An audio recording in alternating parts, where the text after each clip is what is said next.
Dear friends, आपलं unit 2 सुरू होतं. My name is mister Anil Udasi, head of department mechanical engineering, government polytechnic Amravati. आपलं unit 2 सुरू होतं डिअर फ्रेंड्स, आणि युनिटचं नाव होतं plant layout and material handling. तर आपलं मागच्या पिरियडमध्ये आपलं ऑब्जेक्टिव्ह ऑफ मटेरियल हँडलिंग पर्यंत पोहोचलो होतो आपण. ठीक आहे. Now we will start next session, that means flow pattern. Material नेहमी प्रोडक्शन ज्यावेळेस जिथे होत राहतं तिथे मटेरियल एका शॉपकडून दुसऱ्या शॉपकडे जात राहतं, किंवा स्टोरेजमध्ये तरी असतं मटेरियल. एका शॉपकडून दुसऱ्या शॉपकडे जात असतं मटेरियल, किंवा स्टोरेज केल्या जातं मटेरियलचं. तर आता हे मटेरियल जातं कसं? What is the pattern, what is the path? It is called as flow pattern. Material कसं कसं जातं, मुवमेंट कसं होतं मटेरियलचं, तर हे फ्लो पॅटर्न्स पाहूया आता आपण. Now we can focus on flow pattern. Flow pattern means the path followed by the work oblique material through the plant, starting from raw material to finish product. Flow pattern म्हणजे काय? Path असतो एक. Material कसं कसं पुढे पुढे जातं, raw material कच्च्या मालापासून तर फिनिश प्रॉडक्ट तयार होईपर्यंत. फिनिश प्रॉडक्ट नंतर मार्केटमध्ये जातं, बाजारपेठेत जातं विक्रीसाठी कस्टमरला. तर हा जो प्रवास असतो रॉ मटेरियलचा फिनिश प्रॉडक्ट बनेपर्यंत, आणि तो कशा कशा प्रकारे मटेरियल फ्लो होता प्लांटमध्ये, तर it is called as flow pattern. आता फ्लो पॅटर्न कसं राहायला पाहिजे आपण पाहूया. Flow pattern should number 1 minimize material handling. Material handling कमीत कमी व्हायला पाहिजे, असा फ्लो पॅटर्न पाहिजे. मटेरियल हँडलिंग वाढलं तर कॉस्ट वाढेल प्रॉडक्टची, बरोबर आहे की नाही? आणि प्रॉडक्टची कॉस्ट वाढली तर ते बाजारपेठेत टिकणार नाही आपलं प्रॉडक्ट. कट थ्रोट कॉम्पिटिशन असते, स्पर्धा असते, तर स्पर्धेत टिकणार नाही, कारण किंमत वाढून जाईल ना जेवढं मटेरियल हँडलिंग जास्त करू आपण. So flow pattern should be minimize material handling. Number 2, minimize eliminate backtracking of material. Number 3, maximum utilization of space. जागेचा जास्तीत जास्त वापर, परिपूर्ण वापर व्हायला पाहिजे. फ्लो पॅटर्न असा पाहिजे, जेवढी जागा अवेलेबल आहे आपल्याकडे प्लांटमध्ये तेवढ्या पूर्ण जागेचा त्याने हॉरिझॉन्टल, व्हर्टिकल जे काही असेल 3D मध्ये पूर्ण स्पेसचा प्रॉपर युटिलायझेशन व्हायला पाहिजे. Number 4, flow pattern should provide flexibility. Flow pattern कसं पाहिजे? It should provide flexibility. Number 5, easy to supervise and safe. Flow pattern असा पाहिजे की सुपरविजन करणं सोपं जायला पाहिजे, and supervision should be safe.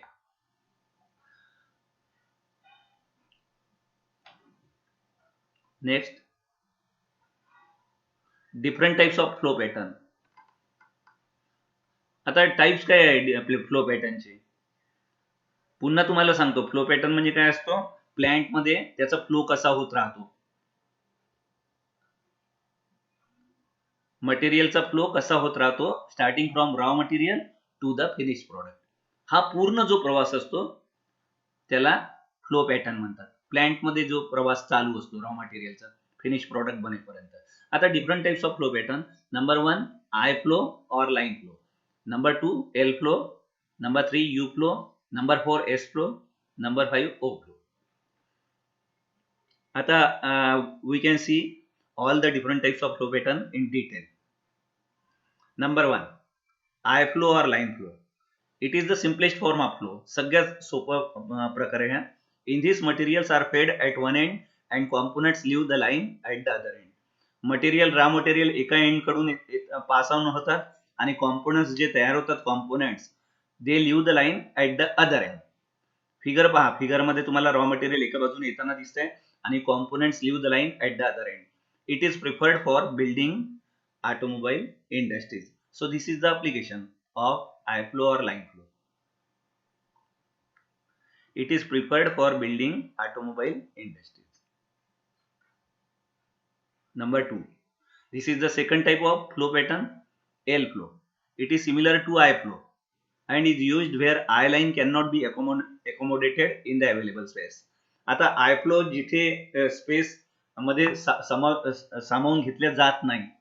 I लाईनला, आय फ्लोला कॅन नॉट बी अकोमोडेटेड. तर त्यावेळेस आपण काय आयडिया करू, एल फ्लो पॅटर्न, मटेरियलचा जो फ्लो राहील तो एल प्रकारे आपण डायव्हर्ट करू त्याला. आय फ्लो आणि एल फ्लो मध्ये हा फरक आहे, जिथे I line can not be accommodated in the available space. उपलब्ध जी जागा आहे त्याच्यात आय फ्लो करता येत नाही आपल्याला, जागा जास्त लागत आहे. तर अशा वेळेस तेवढ्याच जागेमध्ये आपण काय करू, आय लाईन यूज न करता एल टाईप फ्लो अवेलेबल स्पेसचा वापर करून टाकू आणि एल टाईप फ्लो चा आपण उपयोग करू. तर फिगर दाखवलेली आहे एल फ्लोची. नाव third type of flow, this is the U flow. Figure पहा आहे का, फोकस करा फिगरवर. In this both feeding and output take place at the same end. फीडिंगही एका बाजूने होते आणि आउटपुट सुद्धा त्याच बाजूने होते, same end. Both feeding and output take place at the same end. That means it allows both receiving and dispatching of goods to be done at one side. एकाच साइडने फीडिंगही होतं आणि त्याच साइडने आउटपुट सुद्धा बाहेर निघतोय. It is adopted in manufacture of electric motor industry. So this is the application. Manufacture of electric motor industry, जिथे उत्पादन केलं जातं इलेक्ट्रिक मोटर इंडस्ट्रीचा, तिथे जनरली यू फ्लो यूज करतात. Fourth type S flow. इथे दोन फिगर्स दाखवलेले आपण एस फ्लोच्या. If the production line is so long, आता प्रोडक्शन लाईन फार मोठी आहे, then S type of flow pattern is use. Production line जी आहे ती फार मोठी लाईन आहे, जागा जास्त लागते, तर अशा वेळेस एस फ्लोचा उपयोग केला जातो. आणि एस फ्लो काय करतं, it utilises space very efficiently. पूर्ण उपयोग करून टाकतं जागेचा एस फ्लो. तर मटेरियल कसं मुवमेंट करतं एस फ्लो मध्ये पहा, फिगर मध्ये पहा मटेरियल कसं मुवमेंट करत आहे. तर it utilises space efficiently. So this is the S flow. Next,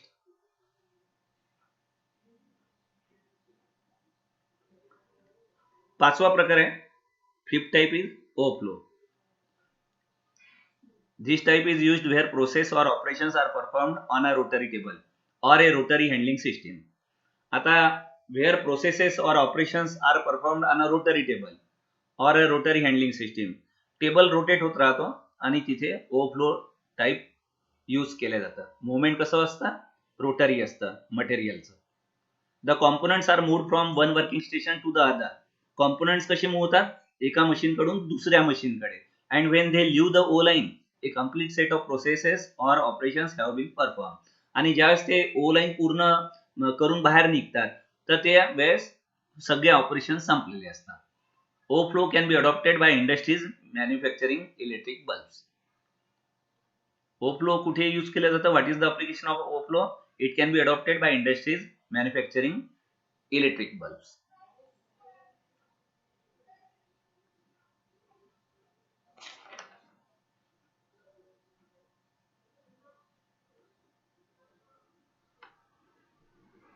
next type संपले आपले, फ्लो पॅटर्नचे टाइप संपलेले. Now we can see principles of material handling. So these principles are very important. Number one, work principle. Material handling should be minimized as far as possible. शक्यतोवर जेवढं handling करायचं असेल मटेरियलचं तेवढंच करायचं. गरज नसताना मटेरियल हँडलिंग करायचं नाही. If there is need of material handling only, then we should move the material. So it should be minimized as far as possible. Cost वाढेल ना, नाही तर प्रॉडक्टची, मटेरियलच्या हँडलिंगची गरज नाही आणि मटेरियल हँडलिंग करतोय तर प्रॉडक्टची किंमत वाढेल, अनावश्यक खर्च होईल. Number two, planning principle. So what is planning, what is the definition of planning. Planning means thinking before doing. कोणतेही काम करण्यापूर्वी त्याचं नियोजन करणं आवश्यक आहे. So what is the definition of planning, thinking before doing. All material movements should be properly planned. मटेरियलचं movement काय करायचं हे पहिलेच नियोजन करून टाकायला पाहिजे. प्लॅनिंगची डेफिनेशन असते थिंकिंग बिफोर डुईंग. जे मुवमेंट करायचं मटेरियलचं मुवमेंट करण्यापूर्वी त्याचं प्लॅनिंग नियोजन जे आहे ते प्रॉपर व्हायला पाहिजे. Number three, next principle, unit load principle. According to this principle, the material should be moved in lots rather than on individual basis. So what this principle says, materials जे आहे त्यांचं movement कशामध्ये करायचं, lots मध्ये करायचं. Individual एक एक material हे नाही मुवमेंट नाही करायचे, कारण मॅनपॉवर जास्त लागेल एक आणि खर्च प्रॉडक्टची किंमतही वाढेल, कारण मटेरियल हँडलिंग जास्त होईल इंडिव्हिज्युअल बेसिसवर आणि मॅनपॉवरही जास्त लागेल. त्यापेक्षा काय करू सोपं, लॉट्स मध्ये आपण हे करू movement. So this is called as unit load principle. Optimum number of pieces should be moved in one unit. जास्तीत जास्त पीसेस एकाच वेळेस आपण मूव्ह करायचे in one unit to utilize the material handling equipments effectively. The principle of unit load avails the economies in the form of reduced loading and unloading labor cost. आता एकाच वेळेस मटेरियलचं movement करतोय आपण, आहे की नाही. इंडिव्हिज्युअल बेसिसवर केलं तर मॅनपॉवर जास्त लागेल आणि प्रॉडक्टची किंमतही वाढेल, कारण मुवमेंट जास्त केल्या जाते, मटेरियल हँडलिंग जास्त केलं जाते. तर ते टाळायसाठी आपण काय करतो, लॉट्स मध्ये मुवमेंट करतोय मटेरियलच्या. याच्यामुळे काय फायदा होईल आपल्याला, रिड्यूस लोडिंग आणि अनलोडिंग लेबर कॉस्ट कमी राहील, लोडिंग अनलोडिंग कमी करावं लागेल. नाही तर एक इंडिव्हिज्युअल मटेरियल पाठवत आहे इंडिव्हिज्युअल बेसिसवर, मग ते लोडिंग करा अनलोडिंग करा, लेबर्स लागतील, खर्च वाढेल ना. तर त्याच्यापेक्षा लॉट्स मध्ये पाठवू आपण. पॅकिंग कॉस्ट कमी लागेल, elimination of damage and pilferage, damage वगैरे कमी होऊन जाईल, सेव्हिंग इन टाइम, वेळेची बचत होईल, and effective utilization of material handling equipments. So individual बेसिसवर मटेरियल हँडलिंग न करता we can move the material in lots. So this is the unit load principle and it is very important principle. Number 4, principle of ergonomics. Human capabilities must be recognized and respected in the design of material handling equipments. आता मनुष्य आहे की नाही, त्याच्या काही क्षमता असतात, human capabilities असतात, तर त्यांचा अभ्यास करायचा, स्टडी करायचा, आणि we should have to respect that human capabilities. तर त्याप्रमाणे कम्फर्टेबल कसं जाईल मनुष्याला, मटेरियल हँडलिंग करताना सोपं काय जाईल, इक्विपमेंट्स त्याप्रमाणे डिझाईन करायचे. डिझाईन करताना मटेरियल हँडलिंग इक्विपमेंट्स कसे डिझाईन करायचे की जेणेकरून that person should be comfortable to handle the equipments, material handling equipments. So डिझाईनच तसं करायचं जेणेकरून त्याला सोपं मटेरियल हँडलिंग करता यायला पाहिजे. दिस इन्श्युअर सेफ अँड इफेक्टिव्ह ऑपरेशन्स. याच्यामुळे फायदा काय होईल, सेफ्टी राहील वर्करला वगैरे, आणि ऑपरेशन सुद्धा इफेक्टिव्ह राहतील. Number 5, space utilization principle. All the available spaces must be effectively and efficiently used. जेवढी काही जागा उपलब्ध आहे आपल्याला प्लॅन्टमध्ये, त्या जागेचा पूर्णपणे उपयोग मटेरियल हँडलिंगसाठी व्हायला पाहिजे, पूर्ण वापर व्हायला पाहिजे. Space in material handling is 3 dimensional and therefore is counted as cubic space. आता हॉरिझॉन्टली प्रॉपर यूज व्हायला पाहिजे, व्हर्टिकली यूज व्हायला पाहिजे, 3 डायमेन्शनल यूज व्हायला पाहिजे त्याचा. तर it is called as cubic space. जागेचा परिपूर्ण वापर व्हायला पाहिजे मटेरियल हँडलिंग करताना. Number 6, principle of gravity. Wherever possible utilize gravity for assisting material movements as it is the cheapest source of motive power. जिथे जिथे शक्य आहे ग्रॅव्हिटीचा, प्रिन्सिपल ऑफ ग्रॅव्हिटीचा यूज करायचा मटेरियल मुवमेंटसाठी. मटेरियलचं जे मुवमेंट करायचं आहे तर जिथे जिथे शक्य आहे प्रयत्न हा करा की प्रिन्सिपल ऑफ ग्रॅव्हिटीचा यूज करायचा. It is the cheapest source. Number 7, principle of standardization. Material handling methods, equipments and controls should be standardize. जे काही मेथड्स आहे, इक्विपमेंट्स आहे आणि कंट्रोल्स आहे ते स्टँडर्डाइज राहायला पाहिजे.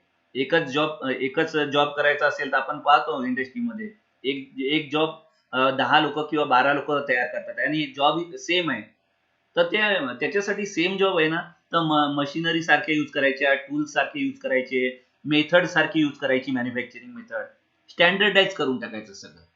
वेगवेगळ्या पद्धतीने लोक काम करणार नाही. जर जॉब एकच आहे तर मग मेथडही सेम राहील, वेळ पण त्याला तेवढाच लागायला पाहिजे, आणि इक्विपमेंटचा वापर सुद्धा सगळेजण सारख्याच इक्विपमेंटचा वापर करतील. तर हे प्रिन्सिपल ऑफ स्टँडर्डायझेशन आहे. Material handling methods, equipments and controls should be standardize. Next, number 8, principle of automation. Material handling operations should be mechanized and or automated where feasible to improve operational efficiency. Material handling operations काय करायचे, automated करायचे जिथे जिथे शक्य आहे तिथे. तर याच्यामुळे ऑपरेशनल इफिशियन्सी वाढेल. Number 9, principle of flow. There should be steady and smooth flow of materials which ensures minimum obstacles and less backtracking. Flow कसा पाहिजे मटेरियलचा, मुवमेंट कशी पाहिजे मटेरियलची प्लांटमध्ये, स्टेडी पाहिजे आणि स्मूथ पाहिजे, जेणेकरून ऑब्स्टॅकल्स कमीत कमी येतील आणि लेस बॅकट्रॅकिंग होईल. प्रॉडक्टची किंमत याच्यामुळे वाढणार नाही. नेक्स्ट पुढे जाऊया. प्रिन्सिपल्स ऑफ मटेरियल हँडलिंग संपलंय आपलं. आता selection of material handling equipments. Material handling equipments निवड कशी करायची, आपण सिलेक्ट कसं करायचं. The selection of material handling devices depends upon the following factors. Number 1, type and nature of material to be handled. Material कोणते हँडल करायचं आहे, त्याचं स्वरूप कसं आहे, त्याच्याप्रमाणे कोणतं मटेरियल हँडलिंग डिव्हाइस यूज करायचं ठरवता येईल आपल्याला. Number 2, type of plant layout कसं आहे. Number 3, nature and type of plant and or factory building. प्लांटचं टाईप कसं आहे, नेचर कसं आहे, किंवा फॅक्टरी बिल्डिंग जी आहे तिचं नेचर आणि टाईप कसं आहे. Number 4, material flow pattern. आता मटेरियल फ्लो पॅटर्न पाहिले आपण, एस टाईप, यू टाईप वगैरे जे होते, ओ फ्लो होता, एल फ्लो होता. तर त्याचा पॅटर्न कसं आहे त्याच्याप्रमाणे आपल्याला मटेरियल हँडलिंग डिव्हाइस कोणतं यूज करायचं ते ठरवता येईल. नेक्स्ट,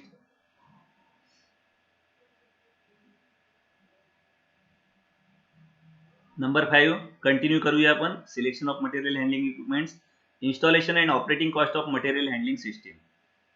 हा 5वा पॅरामीटर आहे. दिस इज द 5th पॅरामीटर. याच्यावर ठरवता येईल आपल्याला मटेरियल हँडलिंग इक्विपमेंट्स कोणते यूज करायचं. Installation and operating cost of material handling system. Number 6, type of production methods. कोणत्या मेथडने आपण मॅन्युफॅक्चरिंग करत आहे, प्रोडक्शन करत आहे, तर त्या टाईपच्या नुसार आपण सिलेक्शन करू मटेरियल हँडलिंग इक्विपमेंटचं. Number 7, safety and reliability of handling system. विश्वसनीयता किती आहे हँडलिंग सिस्टीमची. मटेरियल हँडलिंग सिस्टीम जी आहे त्याची रिलायबिलिटी किती आहे, जे इक्विपमेंट यूज करणार आहे आपण त्या मटेरियल हँडलिंग सिस्टीमसाठी, रिलायबिलिटी किती आणि सेफ्टी किती आहे त्या मटेरियल हँडलिंग इक्विपमेंटची. तर त्याच्यावरती सुद्धा आपल्याला ठरवता येईल की त्या मटेरियल हँडलिंगसाठी कोणतं इक्विपमेंट यूज करायचं. Number 8, distance to be travelled by the material or parts. Distance किती ट्रॅव्हल करणार आहे material, starting from raw material to the final step काय, फिनिश प्रोडक्ट. कच्च्या मालापासून फिनिश प्रोडक्ट बनेपर्यंत किती डिस्टन्स ते मटेरियल ट्रॅव्हल करणार आहे. So this is the most important parameter. याच्यावर सुद्धा आपण डिस्टन्स किती ट्रॅव्हल करेल मटेरियल किंवा पार्ट, त्याच्यावर आपण मटेरियल हँडलिंग इक्विपमेंट कोणतं यूज करायचं, सिलेक्ट करायचं, ते आपल्याला याच्यावर ठरवता येईल. So these are the 8 parameters. From these we can select, we consider all the 8 parameters and we can select according to it material handling equipments. हे विचार करावा लागेल आपल्याला 8 parameters. Next, types of material handling devices. आता material handling डिव्हाइसेसचे types पाहूया आपण. Need of the present day is for the equipments to handle heavy loads with fast speed, reliability, safety and economy. आज काळाची गरज बनलेली आहे. काय गरज बनली आहे, हेवी लोड्स वगैरे जे हँडल करायला लागतात आपल्याला, मटेरियल हँडल करताना स्पीड पाहिजे, मटेरियल हँडलिंगची स्पीड पाहिजे, विश्वसनीयता पाहिजे, रिलायबिलिटी, सुरक्षितता पाहिजे आणि कमी खर्चामध्ये इकॉनॉमिकली आपल्याला मटेरियल हँडलिंग करता यायला पाहिजे. हेवी लोड्स आपल्याला हँडल करायचे with fast speed, reliability, safety and economy. ही गरज आहे काळाची. In order to meet the variety of requirements. आता बऱ्याच गरजा आहे आपल्या अशा, रिलायबिलिटी आहे, सेफ्टी आहे, इकॉनॉमी आहे, फास्ट स्पीड आहे. तर या गरजा पूर्ण करण्यासाठी equipments of different types and sizes have been develop and are being manufactured. तर या गरजा पूर्ण करण्यासाठी काय करण्यात येतं, different types of equipments material हँडलिंगसाठी डेव्हलप करण्यात येतात, विकसित करण्यात येतात आणि त्या प्रकारे त्यांची निर्मिती करण्यात येते या इक्विपमेंट्सची. मटेरियल हँडलिंग साठी जे इक्विपमेंट तयार करण्यात येतात, डिझाईन करण्यात येतं त्यांचं, they should be comfortable to the workers for handling, and these equipments have been developed and are being manufactured. Material handling equipments are not production machinery. इथे लक्षात घ्या एक बाब, मटेरियल हँडलिंग इक्विपमेंट्स जे आहे ते प्रोडक्शन नाही करत आहे, उत्पादन नाही करत आहे, ते फक्त सपोर्टिंग आहे मॅन्युफॅक्चरिंग प्रोसेससाठी. These are not production machinery at all. Material handling equipments production machinery नाही आहे, लक्षात घ्या. These are auxiliary equipments which improve the flow of materials, which in turn reduces stoppages in production machines and does increase their production. हे auxiliary equipments आहे, supporting equipments आहे. याच्यामुळे flow of materials काय होतो, इम्प्रूव्ह होतो, आणि याच्यामुळे production reduces stoppage in production machines. Stoppage नाही होत, मशीन सतत सुरू राहतात प्रोडक्शन मशीन, कारण स्मूथ फ्लो मटेरियलचा सुरूच्या सुरू राहतो. कशामुळे सुरू राहतो, ऑक्झिलरी इक्विपमेंट्स मध्ये. ऑक्झिलरी इक्विपमेंट्समुळे मटेरियलचा फ्लो स्मूथ सुरू राहतो आणि त्याच्यामुळे खंडित नाही होत, उत्पादन जे आहे ते खंडित नाही होत, एकसारखं प्रोडक्शन सुरूच्या सुरू राहतं. हे ऑक्झिलरी इक्विपमेंट्स आहे, मटेरियल हँडलिंग इक्विपमेंट्स. आणि प्रोडक्शन मशिनरी नाही आहे, ते फक्त सपोर्ट करतात, मदत करतात, उत्पादन सतत एकसारखं सुरू राहावं, त्यांच्यामध्ये खंड नको पडायला म्हणून. And does increase their production. पुढे जाऊया आता आपण. Next, types of material handling devices. आता नंबर 1 पाहूया, manually operated equipments. These are non powered equipments. Power नसतो यांना, मॅन्युअली ऑपरेटेड असतात. तर पहिला प्रकार पाहूया मॅन्युअली ऑपरेटेड इक्विपमेंट्स मध्ये आपण हँड व्हील बॅरो. पहिला प्रकार काय आहे, manually operated equipments, non powered equipments आहे. Number 1 hand wheel barrow. Figure पाहून घ्या तुम्ही, फिगर मध्ये दाखवलेलं आहे. These are used for movement of material within stores or shop. Hand wheel barrow कुठे यूज करतात, use for movement of material within stores मध्ये यूज करतात किंवा शॉप मध्ये यूज करतात. पहा, सोपं दाखवलेलं आहे. हँड व्हील बॅरो कसे असतात पहा, मटेरियल कुठे ठेवण्यात येतं तेही दाखव, ते पण पहा. हँड व्हील बॅरो मध्ये स्टोर्स मध्ये यूज करतात किंवा शॉप मध्ये यूज करतात. Next, two wheel truck. It consist of steel frame mounted on two wheels. Steel frame mounted कशावर करण्यात आलेली असते, टू व्हील्स वरती. It is useful for carrying goods pack in sacks. Goods कशामध्ये पॅक केलेले असतात, सॅक्स मध्ये. याच्यासाठी हे युजफुल असतात. टू व्हील ट्रक, फिगर पहा, स्टील फ्रेम माउंटेड केलेली आहे टू व्हील्स वरती. It is useful for carrying goods packed in sacks. Number next, hand trolleys. Hand trolleys consist of metal structure supported on 3 or 4 wheels. Metal structure असतं hand trolleys मध्ये, आणि कशावर support केला असतो, 3 or 4 wheels वरती. ते it is one of the best equipment for material handling. Hand trolleys simple equipment आहे एकदम मटेरियल हँडलिंग साठी. Next, sliding wheel trucks. These trucks are used to carry loose parts. Loose parts घेऊन जाण्यासाठी sliding wheel ट्रकचा वापर करण्यात येतो.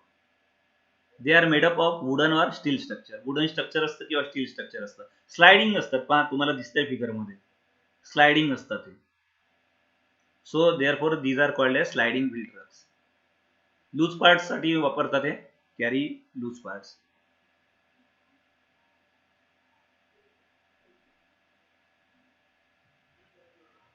आता material handling devices मध्ये नेक्स्ट आपण पाहूया कन्व्हेयर्स.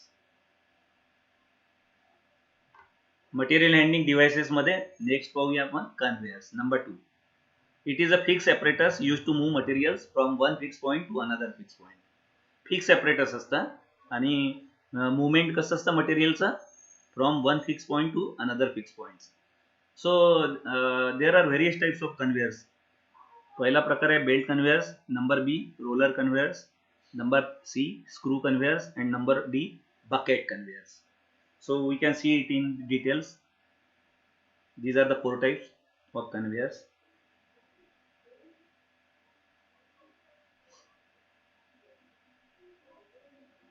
belt conveyor. See the figure. It consists of a belt mounted over a frame and the belt is driven by rolls at both ends. Belt mounted केला असतो एका फ्रेम वरती आणि it is driven by rolls at both ends. Both end ला role होत राहतो belt. One of the roll is power operated. पहिला role काय असतो? पॉवर ऑपरेटेड असतो. while the other is idle roll. पहिला रोल पॉवर ऑपरेटेड असतो, त्याला पॉवरने ऑपरेट केला जातं पहिल्या रोलला. दुसरा रोल मात्र आयडल असतो. It can operate in horizontal direction only. The belt is made from, belt कशापासून बनला असतो? It is made from rubber fabric, leather और steel material. It is useful for transportation of cement. This is the application of belt conveyor.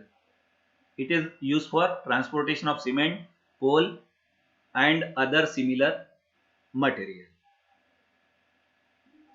Figure लक्ष द्या फिगरकडे. Material hopper मध्ये पळतोय आणि मग डिस्चार्ज होते. डायरेक्शन दाखवलेलं आहे त्याचं कशा प्रकारे डिस्चार्ज होते ते. It is used for transportation of cement, coal and other similar material. पहिला रोल काय असतो? पॉवर ऑपरेटेड असतो आणि दुसरा रोल असतो आयडल रोल असतो.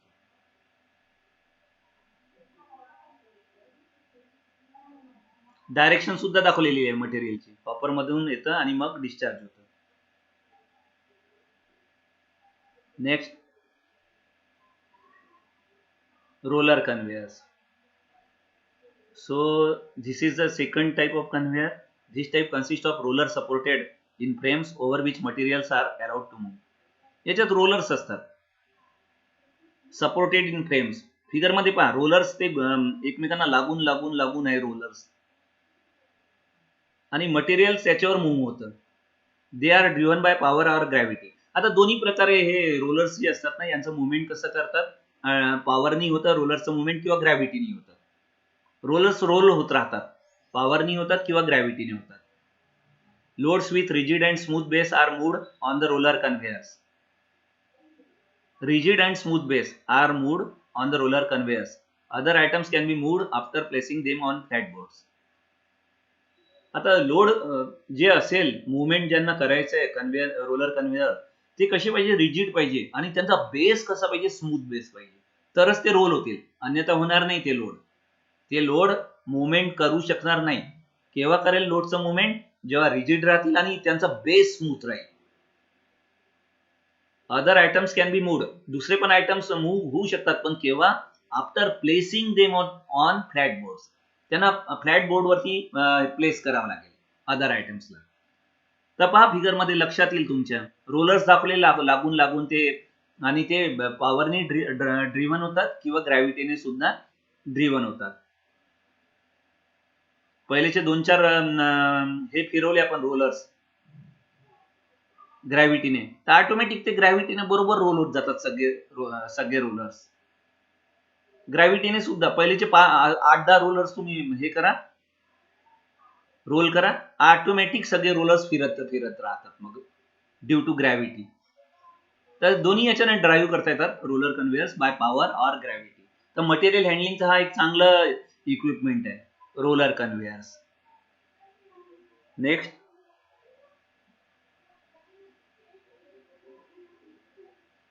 screw conveyors.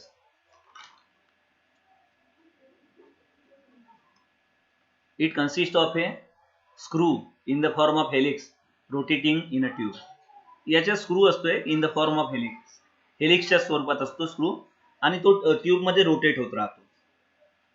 The material is moved by the rotary action of the screw. Material कसं move होतं? Rotary action of the screw. Material is fed into the screw from one end. पहा figure मध्ये दिसते तुम्हाला, one एंडला आपण material fed करतो and it comes out from the other end. It is suitable for transmitting materials like powders. कशासाठी? What is the application of screw conveyors? It is suitable for transmitting materials like powders, paste और other granular material. It's very simple. Screw is in the form of helix rotating in a tube. Figure is self-explanatory. It's very simple.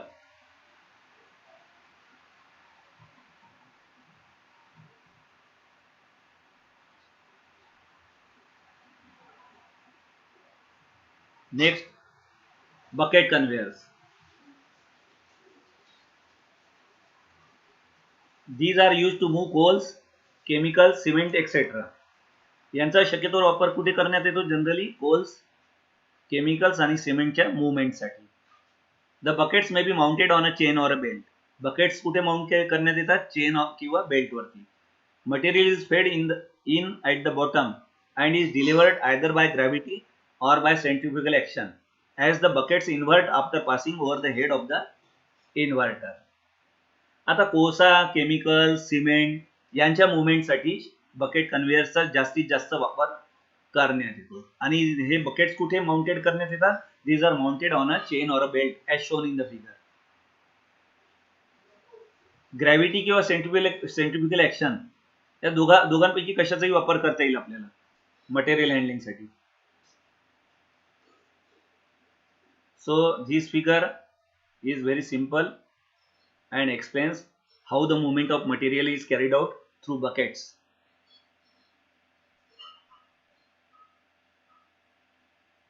Next, hoist.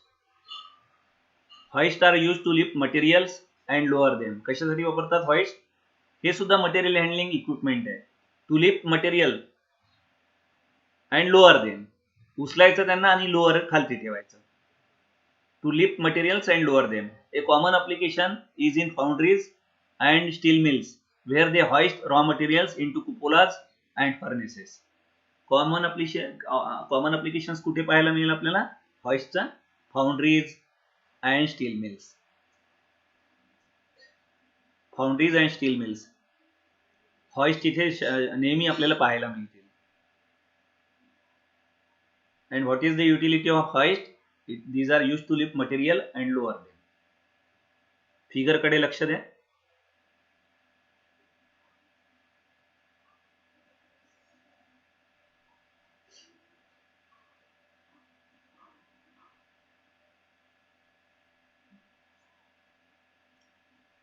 Industrial tractor.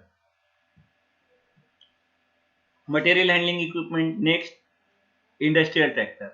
The use of tractor and trailers for material handling is one of the most common methods of horizontal transportation. पहिले tractor लावलेले समोर आणि त्याला नंतर trailers लावलेले डबे पहा तुम्ही मटेरियल हँडलिंग साठी. हॉरिझॉन्टल ट्रान्सपोर्टेशन साठी फार चांगलं आहे. प्लांट मध्ये आपल्याला हॉरिझॉन्टल ट्रान्सपोर्टेशन करायचं असेल मटेरियलचं प्लांट मध्ये, इंडस्ट्रियल ट्रॅक्टर फार चांगलं आहे. हॉरिझॉन्टल ट्रान्सपोर्टेशन करायचं असेल मटेरियलचं प्लांट मध्ये, so this is the best equipment. Tractor लावलेले समोर पहा फिगर मध्ये दिसते आणि त्याच्या मागे ट्रेलर्स लावलेले आहेत. आणि ट्रेलर्स काय असतात? डिटॅचेबल असतात. ट्रेलर्स काय असतात? डिटॅचेबल असतात. इंडस्ट्रीच्या आतमध्ये तुम्हाला कुठे हे वापरता येईल इंडस्ट्रियल ट्रॅक्टर. ट्रेलर्सला बाजूला करता येईल नंतर, डिटॅचेबल असतात ते. हॉरिझॉन्टल ट्रान्सपोर्टेशन साठी फार चांगलं सुटेबल इक्विपमेंट आहे material handling equipment industrial tractor.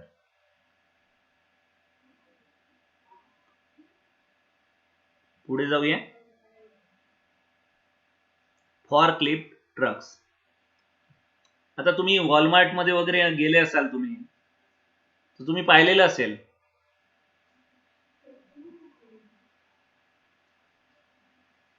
Ground level वरती लोड काय करतात? ठेवल्या जातात ग्राउंड लेवलला and it is elevated hydraulically to the level of the ceiling heights.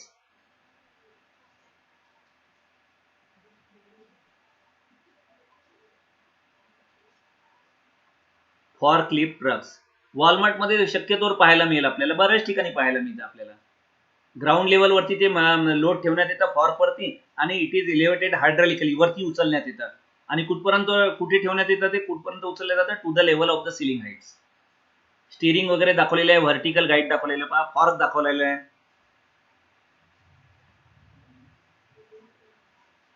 Fork आहे तिथे, फॉर्क दिसतोय ना तुम्हाला, तिथे ते लोड ठेवण्यात येतात आणि मग इलेव्हेट वरती उचलण्यात येतात to the level of the ceiling height. So these forklift trucks are widely used by the industry. It has fork attached to column of the truck. Manual lifting avoid करण्यात येते याच्यात. या फॉर्कलिफ्ट ट्रकनेच काय करण्यात येतं, लिफ्टिंग करण्यात येतं. Manual माणसांची गरज लागत नाही आपल्याला. मोठमोठं वजन हे काय करतात, हायड्रॉलिकली उचलून घेण्यात येतात. ग्राउंड लेवल पासून कुठपर्यंत उचलण्यात येतात, level of the ceiling height पर्यंत. No need of manual lifting, माणसांची गरजच भासत नाही. It is very useful in industries, forklift trucks for material handling. Next, cranes.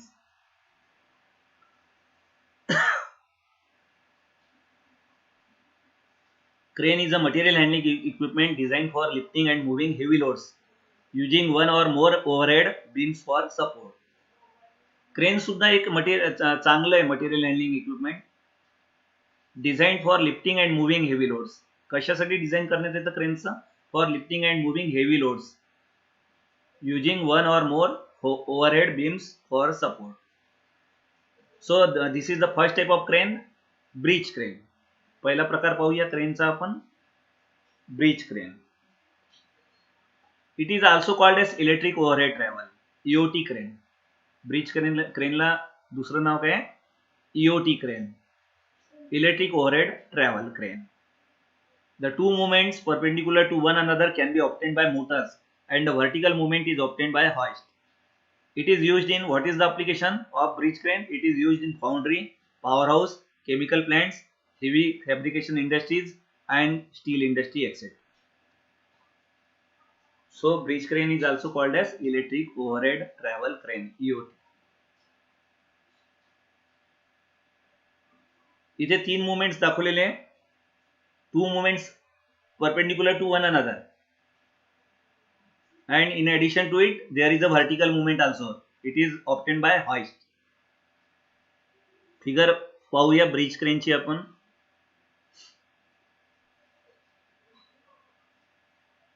So this is the figure of bridge crane. Three movements दाखवत आहे पहा आपल्याला. दोन मुवमेंट्स परपेंडिक्युलर आहे आणि एक मुवमेंट व्हर्टिकल आहे. दोन मुवमेंट्स परपेंडिक्युलर आहे एकमेकांना. मटेरियल हँडलिंग साठी ब्रिज क्रेनचा अशा प्रकारे वापर करण्यात येतो.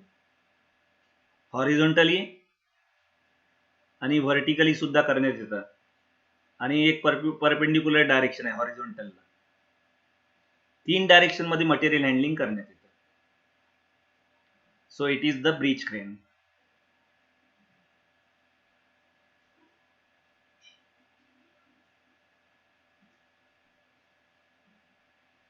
Next, second type of crane is jeep crane.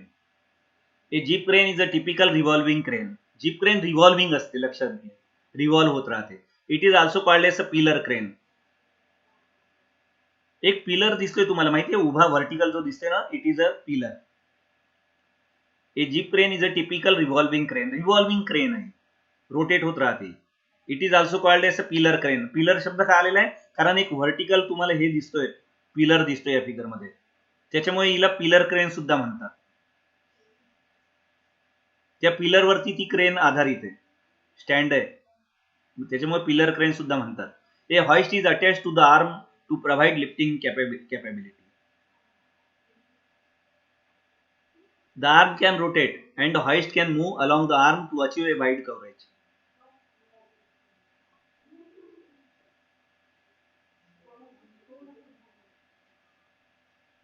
It is a typical revolving crane. Jeep crane is a typical revolve होत राहते आणि पिलर दिसतोय तुम्हाला उभा, मोठावाला तो एक पिलर दिसतोय तुम्हाला, त्याच्यामुळे it is also called as a pillar crane. आणि हॉइस्ट कुठे अटॅच केलेला, आर्मला. आणि या हॉइस्टच्या मदतीने लोड जे आहे, मटेरियलचं जे लोड, ते उचलल्या जातं. पहा त्याला हुक लागलेला दिसतोय तुम्हाला, हॉइस्टला. आर्म आहे, आर्मला हॉइस्ट लागलेला दिसतोय तुम्हाला आणि हॉइस्टला हुक लागलेला दिसतोय तुम्हाला. पहा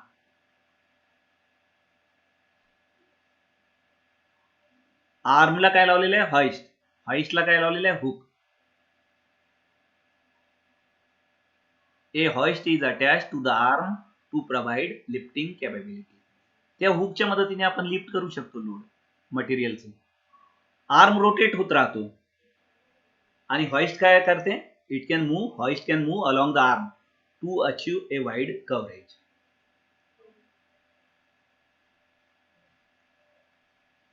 next, this is the last one type, gantry crane. This is the third type of crane. It is on wheels and can be moved at the place of use. Wheels वरती असते ही आणि जिथे आपल्याला यूज करायचे आहे, it can be moved at the place of use. Vertical lifting is accomplished by hoist. Hoist लागलेला आहे, हुक लागलेला आहे हॉइस्टला. व्हर्टिकल लिफ्टिंग हॉइस्टच्या मदतीने आपल्याला करता येईल.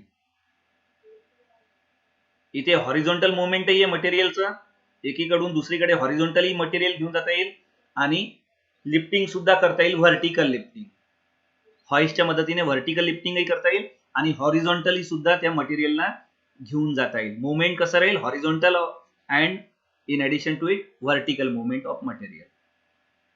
So this is the gantry crane. Dear friends, इथे आपला टॉपिक संपलेला आहे. Thank you so much. We will meet in next session. Thank you.